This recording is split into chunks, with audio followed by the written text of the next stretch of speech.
الشیطان الرجیم بسم اللہ الرحمن الرحیم۔ سمیٹ گزشتہ روز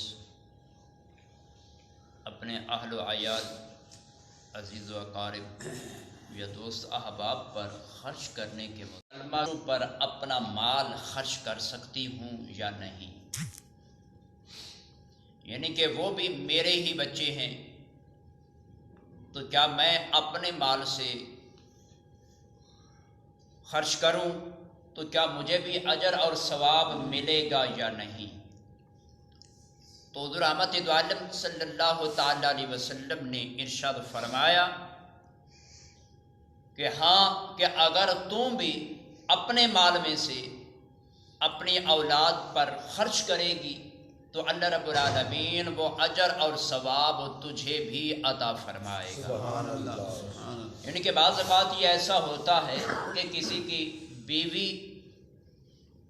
کہیں ملازمہ ہوتی ہے، وہاں سے اس کو تنخواہ آتی ہے، یا ویسے اللہ رب العالمین کا اس کے اوپر کرم ہوتا ہے کہ اس کے پاس ویسے کوئی جائیداد ہوتی ہے، جیسے میکے میں سے جائیداد ملتی ہے، یا جب شادی ہوتی ہے تو اس وقت سسرال والے اس کو کوئی چیز اس کی ملکیت کے اندر ہی دے دیتے ہیں، تو وہ اس مال میں سے اپنے بچوں پر اگر خرچ کرے گی تو اللہ رب العالمین اس کو بھی اجر اور ثواب عطا فرمائے گا۔ سبحان اللہ۔ تو ایک اور حدیث کے اندر حضرت سعد بن ابی وقاص رضی اللہ تعالیٰ عنہ فرماتے ہیں کہ ایک دن حضور رحمت دو عالم صلی اللہ تعالیٰ علیہ وسلم نے مجھے ارشاد فرمایا کہ اگر تو اللہ کی خوشنودی حاصل کرنا چاہتا ہے، یعنی کہ اگر تو یہ چاہتا ہے کہ تیرے اوپر اللہ راضی ہو جائے، تو فرمایا کہ پھر تو جو کچھ بھی خرچ کرے گا تجھے اس کا اجر ملے گا، سبحان اللہ۔ لیکن شرط یہی ہے کہ وہ خرچ کرنا تیرا اللہ کی رضا کے لیے ہو۔ سبحان اللہ۔ بچوں پر خرچ کر رہا ہے، عزیز و اقارب پر خرچ کر رہا ہے، دوست احباب پر خرچ کیا جا رہا ہے، یا ویسے صدقہ خیرات نکالا جا رہا ہے، تو فرمایا کہ اس دوران اجر اور ثواب تب ملے گا کہ جب تیری نیت یہ ہوگی کہ مجھے اللہ اس کا اجر اور ثواب عطا فرمائے۔ تو آگے حضور رحمت دو عالم صلی اللہ تعالی علیہ وسلم نے ارشاد فرمایا کہ حتیٰ کہ وہ لقمہ بھی کہ جو تو اپنی بیوی کے منہ کے اندر ڈالتا ہے، اس کا بھی اللہ رب العالمین تجھے اجر اور ثواب عطا فرمائے۔ سبحان اللہ۔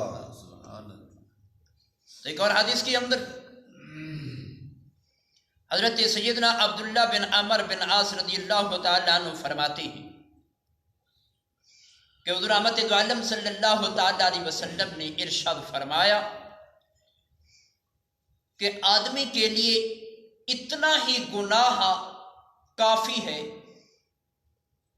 صحابہ نے عرض کیا کہ یا رسول اللہ کون سا گناہ آدمی کے لیے کافی ہے؟ تو حضور رحمت دو عالم علیہ السلام نے ارشاد فرمایا کہ اللہ رب العالمین نے جس کے ذمے کسی کی خوراک کا ذمہ لگایا ہے، مثال کے طور پہ جیسے ہماری اولادیں ہیں، ان کا خرچ ہمارے ذمے ہے جب تک وہ بالغ نہیں ہو جاتی، یا ہماری بیوی ہے اس کی خوراک ہمارے ذمے ہے، یا ہمارا کوئی نوکر ہے اس کی خوراک ہمارے ذمے ہے، یا ہم صاحب استطاعت صاحب مال ہیں تو اس مال کے اندر بھی اللہ رب العالمین نے غرباء کا حصہ رکھا ہے، کبھی زکوٰۃ کی مد کے اندر، کبھی صدقہ خیرات کی مد کے اندر، کبھی اگر ہمارے پاس کاشتکاری ہے تو اس کے اندر عشر کی مد کے اندر اللہ رب العالمین نے غرباء کا حصہ رکھا ہے۔ تو فرمایا کہ جن کا خوراک کا انتظام اس کے ذمے ہے وہ ان کا حق پورا نہیں کرتا، یعنی کہ ان کی خوراک کا خیال نہیں رکھتا، تو اللہ رب العالمین نے فرمایا کہ پیارے محبوب نے فرمایا کہ اس کے لیے اتنا ہی گناہ کافی ہے۔ اللہ اکبر۔ یعنی کہ ایک طرف ہم فضول خرچی کر کر کے پتہ نہیں کتنا پیسہ ضائع کر دیتے ہیں، اور دوسری طرف جب اولاد کے اوپر، رشتہ داروں کے اوپر، غرباء کے اوپر خرچ کرنے کا وقت آتا ہے تو اس وقت ہم پھر اس خرچ سے اپنے آپ کو دور کر لیتے ہیں۔ تو فرمائے کہ اتنا ہی گناہ اس کے لیے یا اس کی ذلت کے لیے یا اس کے آخرت کے عذاب کے لیے اتنا ہی گناہ کافی ہے کہ جس کے ذمہ اس کی خوراک ہے وہ ان کو خوراک نہ دے۔ تو ایک اور حدیث کے اندر حضور رحمت دو عالم صلی اللہ تعالی علیہ وسلم نے ارشاد فرمایا کہ ہر روز دو فرشتے، فرمایا کہ بندے جب اٹھتے ہیں اس وقت ہر گھر کے اندر دو فرشتے آتے ہیں۔ سبحان اللہ۔ صحابہ نے عرض کیا کہ یا رسول اللہ وہ کیا کرنے آتے ہیں؟ تو حضور رحمت دو عالم علیہ السلام نے ارشاد فرمایا کہ ان میں سے ایک دوسرے سے یہ کہتا ہے کہ میں دعا کرتا ہوں تم میری دعا پہ آمین کہنا۔ سبحان اللہ۔ تو وہ کیا دعا کرتا ہے؟ وہ اللہ رب العالمین کی بارگاہ کے اندر یہ دعا کرتا ہے کہ اے اللہ خرچ کرنے والے کو مزید زیادہ عطا فرما دے۔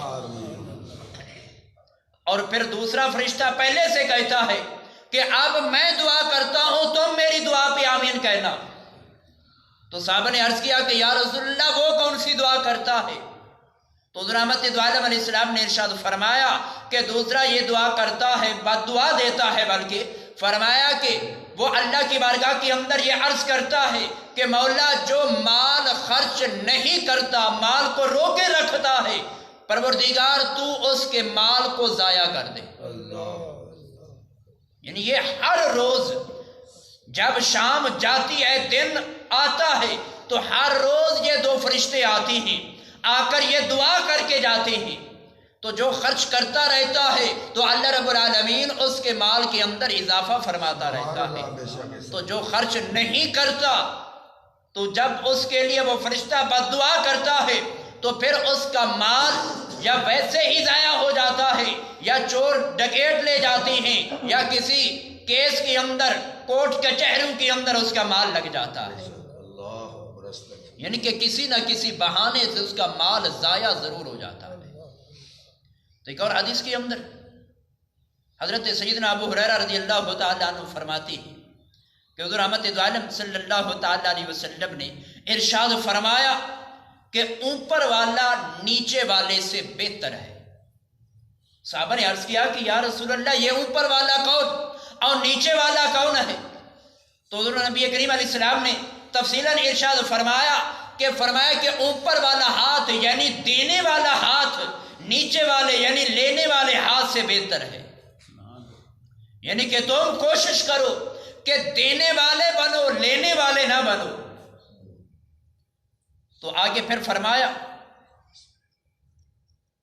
کہ بہترین صدقہ وہ ہے کہ جو انسان اپنے اہل و عیال کی ضرورتوں سے فالتو مال جو خرچ کرتا ہے۔ سبحان اللہ۔ یعنی کہ سب سے پہلا حکم یہ ہے کہ تم اپنے اہل و عیال اپنے گھر والوں کی ضرورتوں کو پورا کرو۔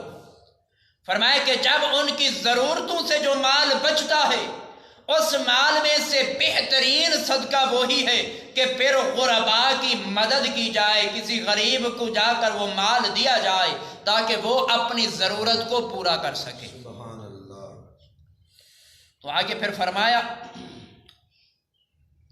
کہ جو استغنا والی شان اپناتا ہے یعنی خرچ کرنے والی عمل اپناتا ہے تو نبی کریم علیہ السلام نے ارشاد فرمایا کہ اللہ رب العالمین اس بندے کو اور زیادہ غنی کر دیتا ہے۔ سبحان اللہ۔